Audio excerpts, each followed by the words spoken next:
Hello, Joy Olson, Blockbuster Fundraising. I thought it would be a perfect time right now to talk about retention. And back in 2018, Roger Cravers wrote a blog about 7 easy retention wins. And he says, Roger Cravers says, his local mechanic has a sign over his workbench. I can explain it to you, but I can't make you understand it. And he says that visions of that sign popped up as he worked on the top 5 barriers to retention, a post that he was working on. And he said, that's when it occurred to me that there are many well-intentioned folks who really don't have the time or the temperament to tackle and understand the entire process of donor retention. So, this is a sort of Cliff Notes approach to retention, a basic do this list while skipping over detailed explanations of why. So Roger says, whether your organization is huge, tiny, or in between, there are a number of universal donor experiences that are relatively easy and inexpensive to fix. Doing so will immediately help boost your donor commitment and retention. First thing to do, Roger says, is do the math. Before we even get to easy win number 1, you need to know your current retention rates. Otherwise, you won't know whether these recommended actions are working. And it's easy to calculate. Here goes. Step number 1. Count the total number of donors who gave in your most recent calendar or fiscal year. Step number 2. Divide the number of donors who donated in year 2 by the total in step 1. Step number 3. Multiply the result from step number 2 by 100 to obtain your retention rate as a percentage. For example, if 100 donors gave last year and only 50 of the same donors made a gift this year, your overall retention rate would be 50%.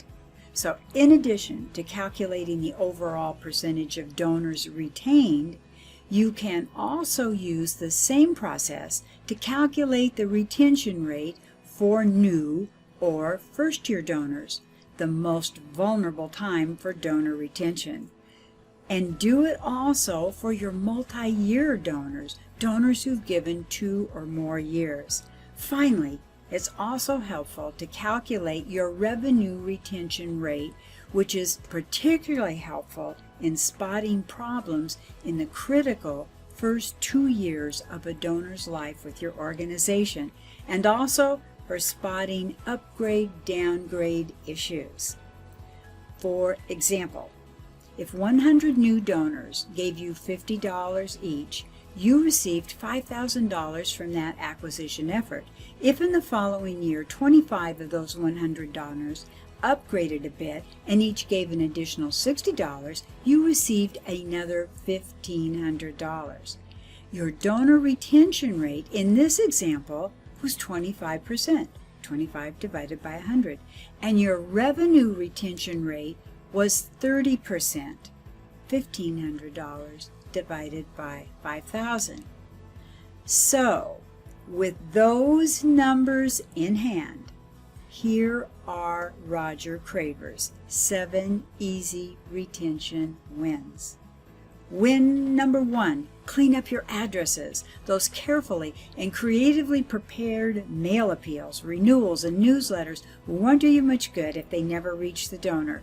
For the average organization, 11% of its donors' mail addresses fall into the undeliverable category. So don't assume that your CRM or your mailhouse automatically keeps your list up to date. Most don't. So remember NCOA, because NCOA will update your file for usually a mere $20, regardless of the file size. And then they will alert you to any changes that occur in the future. In addition, you can quickly and inexpensively identify and remove deceased donors from your file. Win number 2, say thank you. The art of saying thank you is the one key to building and holding on to great relationships. Unfortunately, it's too often ignored. Many organizations take weeks, sometimes months and months to acknowledge and thank their donors. Others grudgingly treat it as a cost center by shortcutting or mangling this essential process. Still others, Roger Cravers points out, never get around to it. So he says, no wonder in study after study, a third of all donors who quit say they did so because they felt unappreciated. Thank yous are the most effective. They're most effective when they're prompt, heartfelt, and relevant. Sending a tax receipt or some officious-looking computer-generated note does not qualify as a heartfelt thank you. So do yourself and your organization a favor. Roger says visit Lisa Sargeant's Thank You Letter Clinic at SOFI, S-O-F-F-I, the Showcase of Funding, Innovation, and Inspiration. There you'll find a treasure trove of how-to advice and thank you letters you can swipe. Okay, win number 3 for retention, pick up the phone. Want to hit a retention home run, Roger asks? Pick up the phone and thank your donors for their gifts as a welcome to a new donor, as a tribute to the donors who are celebrating their 2nd, 5th, or 10th anniversary with your organization. Pick up that phone. Better yet, have your board and staff do it. Not only will they find that it's easy and fun, calls coming from inside an organization work far better than calls coming from a telemarketing center. That's for sure. And for those who doubt the power of a thank you call, years ago, researcher Penelope Burke reported that there is a direct relationship between thank you calls and the following year's giving. Donors who received thank you calls gave 40% more the following year. Well, Chuck Longfield, Blackbaud's chief scientist, he's repeated this research many times over and has found similar results. And yet Chuck notes, in my work with clients, I see very few organizations that consistently make these thank you calls. You've got to test your own results. When you sit down and you make these calls, test them, see how they're working for you. And call right away, and then take some calls, and call a little bit later. Figure out what works for you. Okay, back to our 7 wins for retention. Win number 4, improve your donor services. Too often we treat donor service as an afterthought, assigning it to an unpaid intern to handle during lunchtime. We mistakenly treat it as a cost center, when in reality, good donor service actually adds thousands, tens of $1,000s, or hundreds of thousands to the bottom line because of its positive effect on donors' attitudes.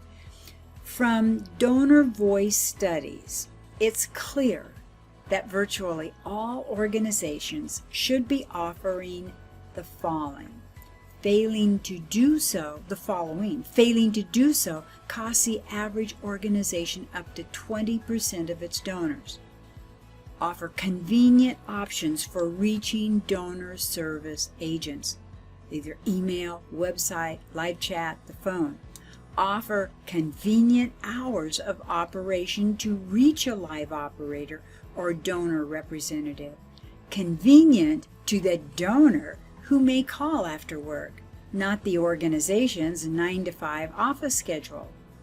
Offer helpful and knowledgeable donor service support representatives. All right, win number 5 for retention. Roger says, be boring. Most of us get bored with our organization's messages long before our donors do. So we're constantly fiddling with new copy, new creative, clever ways to describe our mission and programs. Tinker, tinker, change, change. And Roger says all this tinkering and changing flies smack in the face of consistency. And when that happens, we risk confusing our donors and driving them away. Thus, the recommendation to be boring means, in essence, be consistent. And there's a reason that successful consumer companies err if they deviate from the makeup of their core product. Think New Coke. Consistency. That's why successful political candidates employ the same stump speech at every stop, pouring the life out of their staff, themselves, and the traveling press corps. Consistency. Okay, the same holds true for nonprofits that are successful year after year. Consistency counts a lot. Be especially vigilant, Roger says, about consistency where new and first-year donors are concerned. A donor who makes his or her first gift because of a direct mail package or email featuring a powerful story on rescuing abused dogs isn't as likely to make a second gift if thanked with a letter or email touting the organization's work to save porpoises. That is so true. Stay consistent. All right, win number 6 for retention. Give donors lots of opportunities to talk back. All successful relationships, including those with donors, require the give and take of communication. Yet all too many nonprofits fail to seek feedback from their donors. We seek their money. That's one form of feedback, of course, but so is soliciting their opinion. Why do so many organizations relegate feedback to a banal direct response tactic such as placing a survey on the reply form or forcing the donor to handwrite a note on the same reply form, only to have it summarily tossed when it reaches the organization's mailroom? Every organization, regardless of size or sophistication, has dozens of opportunities, to solicit feedback. Among them are holding an inexpensive telephone town hall meeting to seek your donors' opinions. There is a good one. Sending a brief email survey to your donors after every contact they have with your donor service center. Ask if their needs were met, if they're satisfied. Or installing a pop-up website survey to determine the user's level of satisfaction in finding the information they need. It's really important to note that even the mere act of seeking feedback, whether the donor responds or not, boosts retention. In a post titled "Better Than Fundraising," it reported that in a test involving only a single instance of collecting donor feedback, here's the performance 6 months after that test. The contributions on additional offers increased 3 times over the no feedback request group. Wow!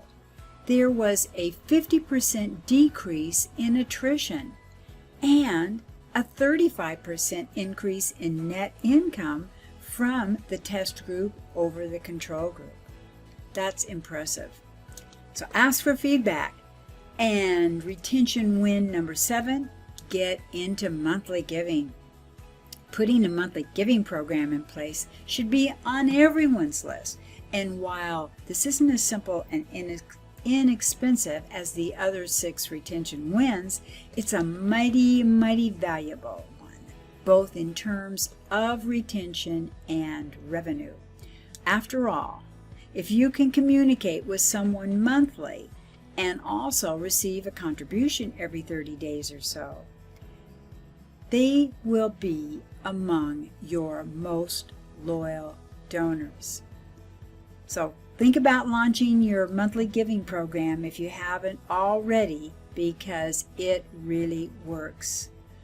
So here are the final winning words. Remember the donor. Concentrating on these winning basics of donor care does involve work, some of it repetitive and dull, Roger says. As such, it's easy to avoid, and besides, it's a lot more fun to divert our attention to something new and shiny. But frankly, Roger says that if we're to succeed at increasing our retention rates among our donors, we must give up the search for some magic bullet that comes in as an app on a smartphone. Instead, as you work to apply retention first aid to our programs, we constantly need to remind ourselves that we're here in service to the donor, driving the engine of good works. So says Roger Cravers at The Agitator. So hopefully these 7 retention wins will inspire you. And I'm Joy Olson at blockbusterfundraising.com. You can also find us at joyolsongroup.com. Hey, we've got lots and lots of free fundraising videos on our YouTube Blockbuster channel. We are enjoying our IGTV channel. Catch us there on Instagram, of course. We're live every Tuesday, 1 p.m. right now, Pacific Daylight Time. We hope that you're going to have a great week this week. We're cheering you on. Bye-bye, and thanks for having been here.